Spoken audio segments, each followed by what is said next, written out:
ఏ క్రైస్తవుడినైతే దేవుడు ఎక్కువగా శ్రమలకు అప్పగిస్తాడో ఆ క్రైస్తవుడే భవిష్యత్ కాలంలో మరెక్కువ దేవుని మహిమ అనుభవించేవాడిగా మార్చబడతాడు. మొక్కజొన్న కొండ పచ్చిది ఉంది.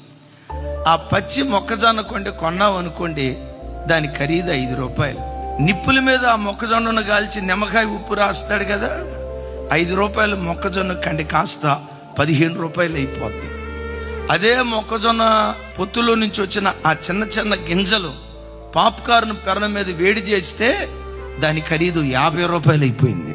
24 క్యారెట్ గోల్డ్, ఖరీదైనటువంటి బంగారం. 24 క్యారెట్ బంగారం వచ్చేసరికి 1100 డిగ్రీ సెంటిగ్రేడ్ ఉష్ణోగ్రతలో వేడి చేయబడుతుంది. అంటే కాల్చబడే కొలది అది ఖరీదైనదిగా మార్చబడుతుంది.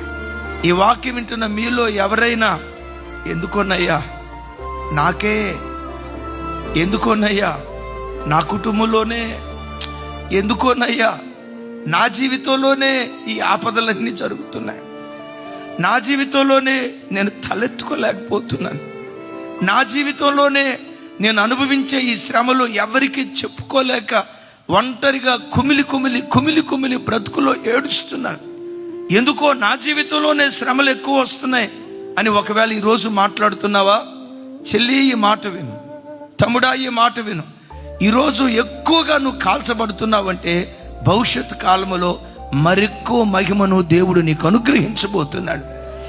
దేవుడు ఎప్పుడైనా అవమానాలతో నిన్ను కాలుస్తూ ఉంటే, నిందలతో నిన్ను కాలుస్తూ ఉంటే, ఇబ్బంది అని కొలిమిలో దేవుడు వేసి ఆకలి దప్పులు తిరస్కారాలు అనేటువంటి అగ్నిలో దేవుడు నిన్ను కాలుస్తూ ఉంటే గుండెల నిండా విశ్వసించు, ఖరీదైన పాత్రగా దేవుడు నన్ను మార్చబోతున్నాడు.